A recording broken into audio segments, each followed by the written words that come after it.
I'm sorry, the angel of his presence was talking to me. Well, that doesn't look right.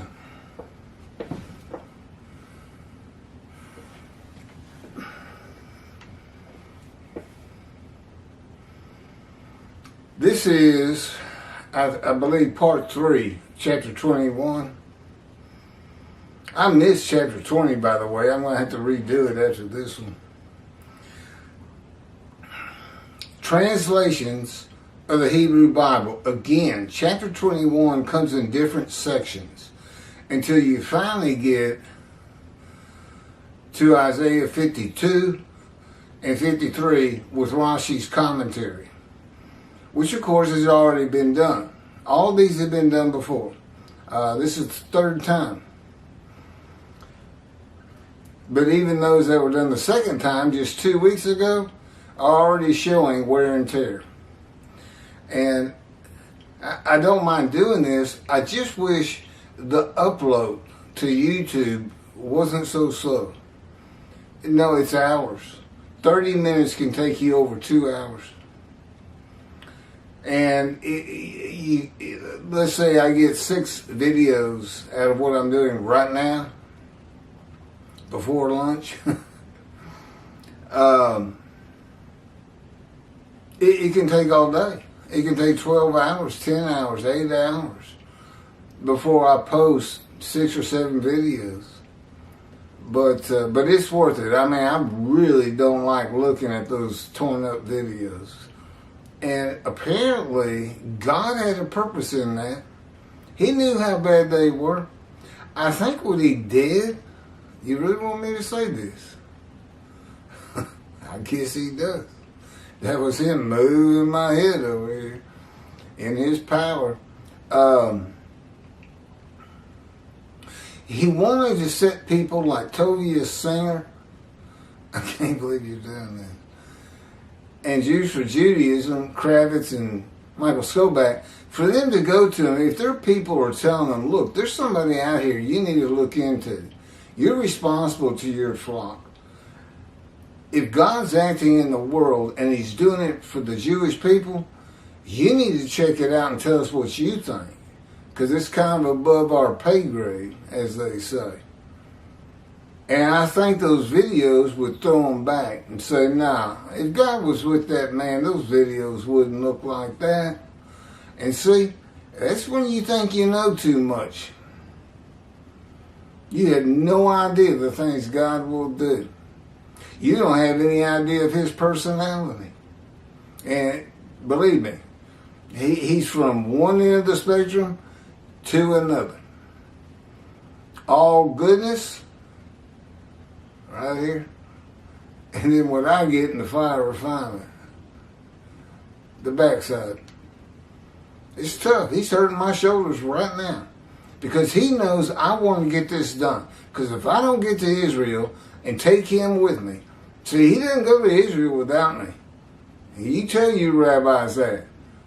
God's in Texas because of the false teachings of Judaism. Nobody will believe who I am.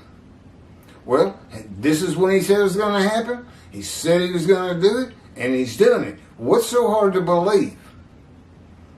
Do you really believe it, rabbis, Jewish people? Do you really believe the things that Moshiach's going to come? Or you don't believe the righteous servant is going to come as Moshiach because you are taught otherwise. Falsely, I might add. Okay, picking up chapter 21. Again, it comes in segments. This segment, translations of the Hebrew Bible.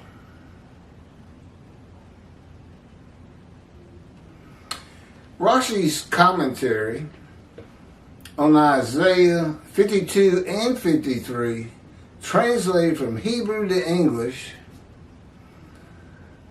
in a translation of the Tanakh by Art Scroll, very famous, an imprint of translation, books, and commentaries from an Orthodox Jewish perspective, published by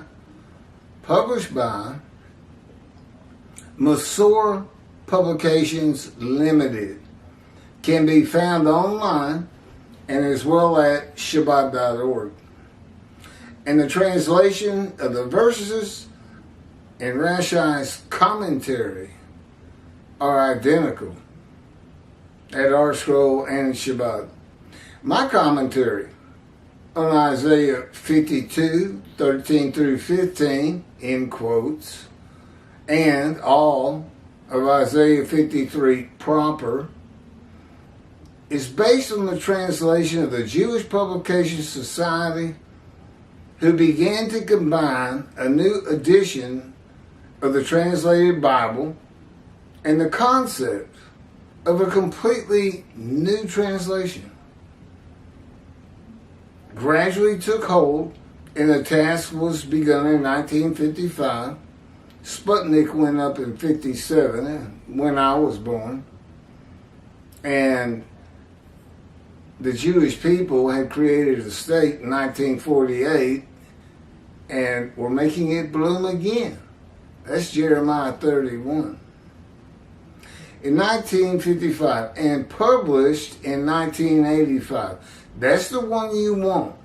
Before 1985 edition, even the Jewish Publication Society had the same problems that Art Scroll, Jews for Judaism, Tovia Singer and Outreach Judaism, same problems. They don't have the quotes. And they put a real dent in Jews for Judaism, not knowing them. And Tovia Singer, his commentary that Isaiah 53 is Israel is so ludicrous, it barely bears comment.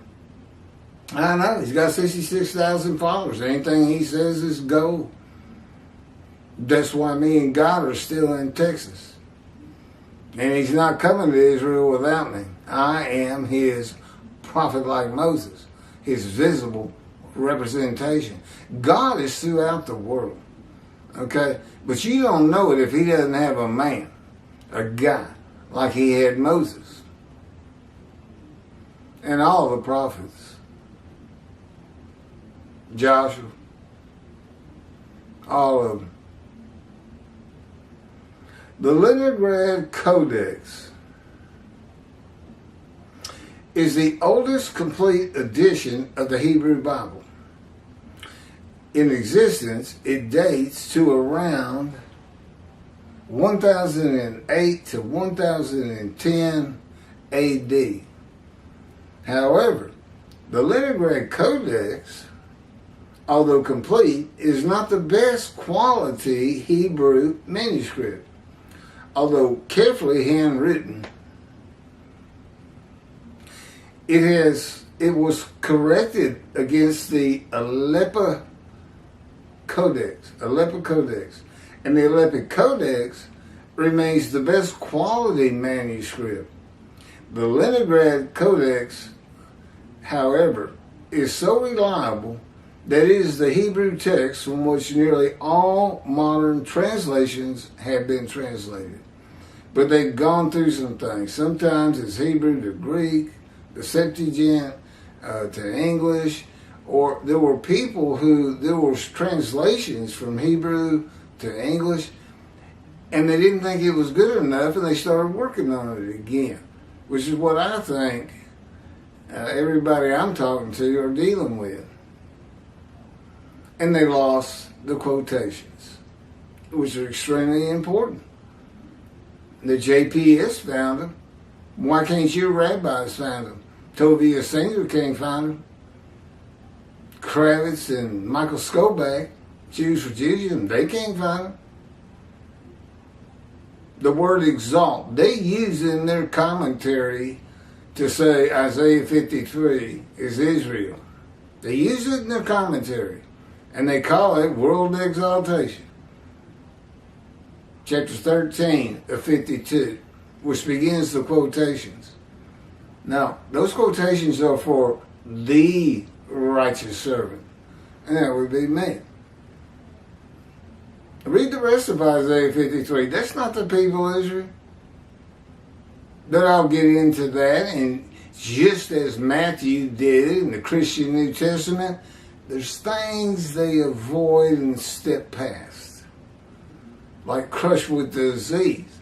Well, the Jewish people is one man Israel. All the Jewish people is one man Israel crushed with disease. When were all of the people as one man Israel afflicted by God? I was. Born disfigured, afflicted. King David would have nothing to do with the lame, crippled, blind, deaf, mute. He had nothing to do with them. Because why? Because in his day, that meant God didn't like you. Well, he must have some affinity for me since I'm doing these things, and I was clearly afflicted at birth, and he takes credit for it. He says, Keith, I removed your right breast, and I gave you a withered right shoulder and arm for my purposes. And when it's for God's purposes, there's nothing he won't do.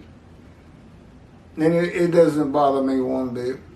I wish I hadn't been born. I was quite an athlete, even with this bad arm. But, it works. I throw a baseball with it. I shoot baskets with it. But I can't lift with it. I bowl left-handed because the ball's too heavy, 16 pounds. I have been unable to find the source of the Art Scroll and Shabbat translation. This is God now speaking. That was me. Of course, I know all this information. It was taught from me. I typed it, and I put it on video 2 times already. This is the 3rd time. And Shabbat translation of the Hebrew Bible into English. It is not directly from the Leningrad Codex or the Aleppo Codex. It could be from here it is finally, a Masorite text derived. This is nothing that happened that could have lost the quotes. A Masorite text derived from the Leningrad Codex or the Aleppo Codex, or even the Greek translation called the Septuagint, later translated to English, that is the source of the Christian Holy Bible, which is the chosen of God. That's their Bible. God wrote it for them. He did want the Gentiles to get their hands on it, straighten them out a little bit. But they got no business attaching it to the New Testament, saying it's prolific of Jesus. They ought to tear that book off if they want to be in any right standing with God. The fact is, it won't help. If they want to see heaven, every Gentile on the face of the planet, they have to convert to Judaism. Now, wouldn't that be a hoot for the Spanish Inquisition? Convert, or we torture you and kill you. That's what Spain did, and that's what the Holocaust was about too.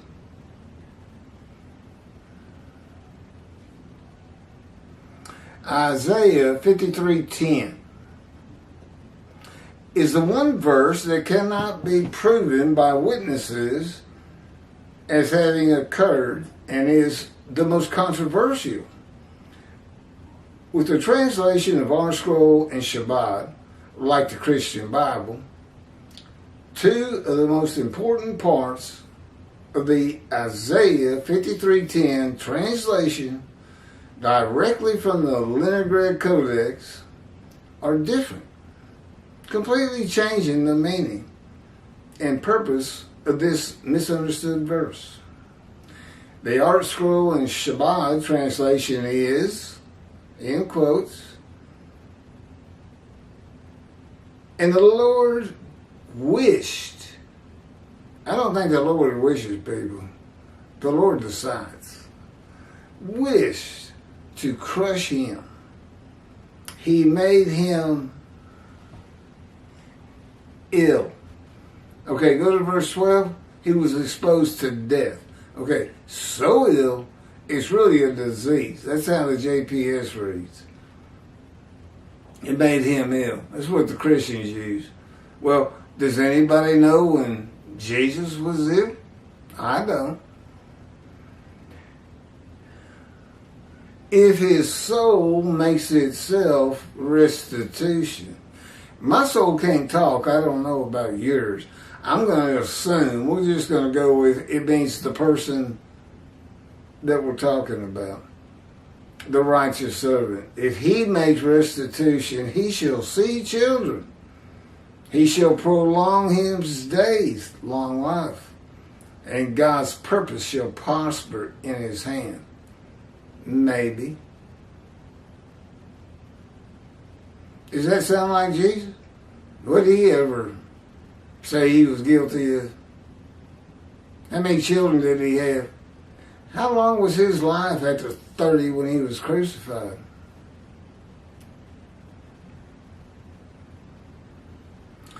The Christian Holy Bible, King James Version, translation is,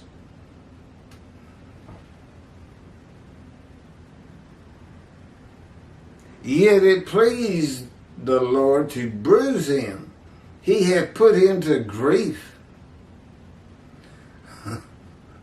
Fire of refinement will put you to grief. When thou shalt make his soul an offering for sin, he shall see his seed, he shall prolong his days, and the pleasure of the Lord shall prosper in his hand.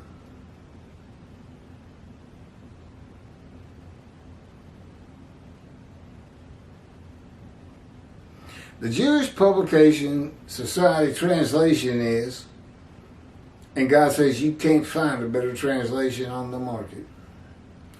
But the Lord chose to crush him by disease, and he's exposed to death. That, and I was, that if he made him 4 times, that if he made himself an offering for guilt, he might see offspring and have long life, and that through him the Lord's purpose might prosper. God had Isaiah write Isaiah 53, just as he had Moses write the Torah, at his command and direction. The multiple purposes of how Isaiah 53 is written were no more possible for Isaiah to know than Moses could know of the multiple purposes of the Torah and the 613 laws for the Jewish people derived from its books. Isaiah 53 was written with the knowledge of God that the Gentiles would take. Oh, don't think he doesn't know everything from beginning to end. Would take the book of the children of the book, Jewish people, and call it their own. That they would do it based on the animal, sacrificial, atonement, and worship laws of the Torah. Isaiah 53 was also written for the day of the Lord. And his vindication, not peace on earth, his vindication of the Jewish people for all the wrongs the world brought upon them by the teachings of Christianity. His wrath passed to the Christians from the Jewish people in Isaiah 51, and 52 and 53 is here to be his voice, his representation. The man is crushed with disease so that he will be made to make himself an offering for guilt to God. My commentary explains what that means, what this means. It has nothing to do with a guilt offering of an unblemished ram of restitution for violating the Lord's holy things, unintentional sins, extortion or robbery. That's Tobias Singer. The Christian translation changes the word guilt to be sin. Yet it has nothing to do with the sin offering of an unblemished lamb. The primary purpose of verse 10 is to make certain the animal sacrificial atonement and worship laws of the Torah cannot, Tovia Singer, cannot, to-be and Christians cannot.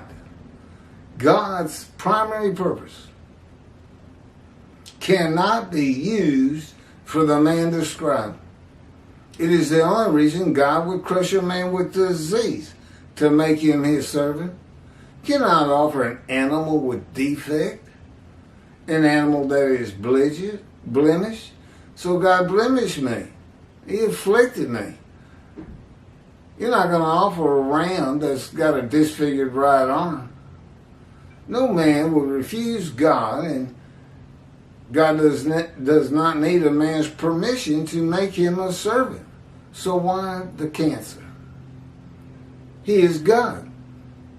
In the book of Ezekiel, God seized him and made him suitable for the purpose of being a prophet to the Assyrian Babylon exiles in God's fire of refinement. This is Ezekiel chapter 3, verses 7 through 9.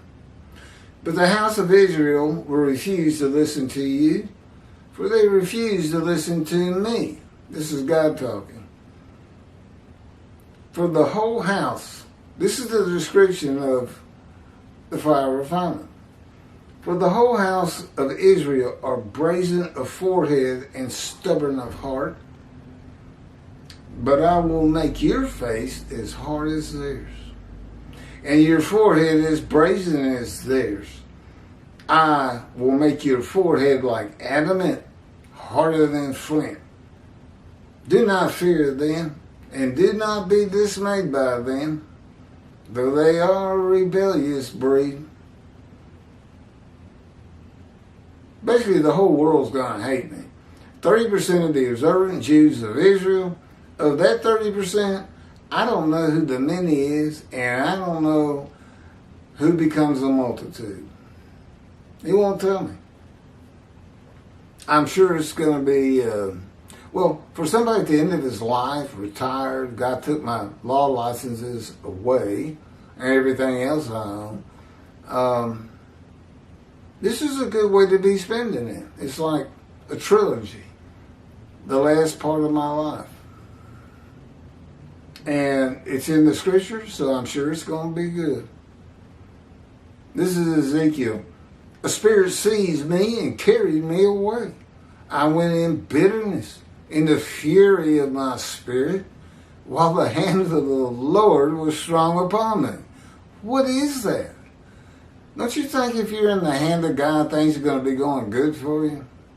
God's taking care of you. You know what Ezekiel would say? If you asked him, why are you bitter and furious? And he'd say, I'm in the fire of refinement, and bad things are happening to me. Very painful emotionally and physically. Fire of refinement.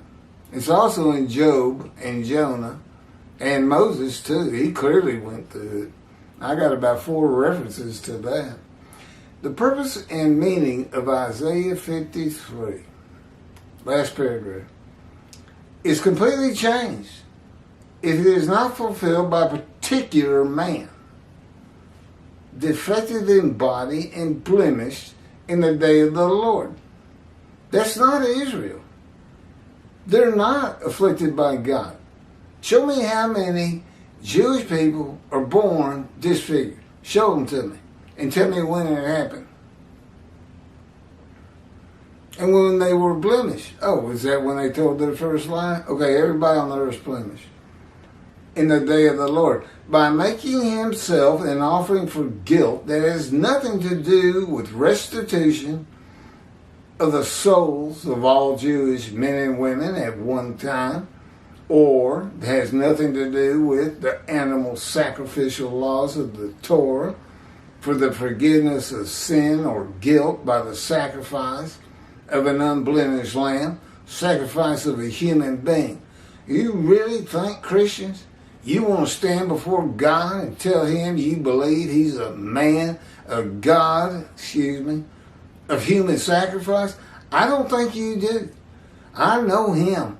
And basically, you would be gone from his presence if you even uttered such a statement. And yet that's your belief, to be sin-free and go to heaven. You ain't going to last long then. God says they're not going to heaven. No Gentiles forgetting their sins. No Gentile is going to heaven.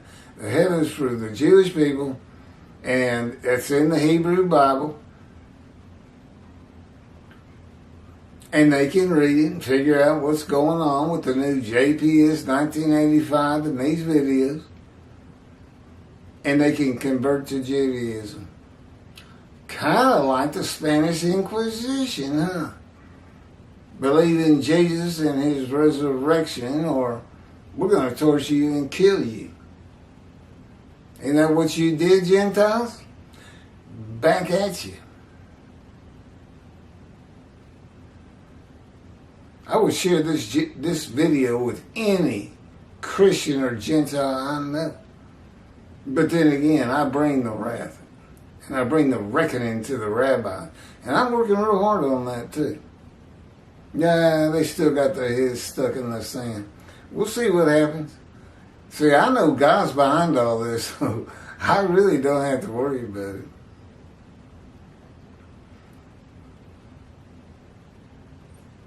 Forgiveness of sin or guilt by the sacrifice of an unblemished lamb, the soul of Jesus. Or unblemished rams, the restitution of the souls of 6 million Jews murdered in the Holocaust, according to Rabbi Toby Sr. about Rishudim. And yes, Toby, this is in God's book. You're going into the Bible. I was prophesied in the Bible by Isaiah and by God for a prophet like Moses. And Elijah returns in the day of the Lord, the only man specifically taken to heaven. Ask me something about heaven for my proof. It's already in the book. All you got to do is go to keithmccarty.wordpress.com. And you got to go through Messianic Era versus Day of the Lord, the life of God's righteous servant, and then you come to this book. All the writings are God's. It's all Scripture. Isaiah 53 and the day of the Lord. Okay, this is what comes up next. I told you this was in several sections. And I hope I can do it with less parts. But I'm stuck on 30 minutes at a time. It was 11 for chapter 21 before. I think we're on 4. The next part 4 will be the remnant of the 13 tribes return. 10 lost tribes is a myth. It's a fabrication, and it's a total ignoring of God's word in Israel that's in the Bible. He says the Judaites, Benjamites, Manassesites, and Ephraimites, the largest tribes, except for Benjamin, they were the smallest, but that's where Jerusalem is, so they get mentioned. He just mentioned the biggest tribes. He didn't leave anybody out. Well, that brings you to 8 and 4, Mr. Singer, Mr. Skoback. What are they doing settling in Jerusalem if they're lost? And it's right in front of you. I sometimes wonder, do they just read the Bible one time and then they go to the Talmud and teach whatever the people of antiquity taught? Or did you just change it on purpose because you thought it'd be a better anti-missionary tool? And you knew you were lying and making things up. World exaltation. You can't possibly believe that. If you do, I don't ever want to see you or talk to you. 2 billion Christians disavowing Jesus. Are you kidding me? You ever met a Christian? 2 million Muslims? Have you ever been to the Middle East?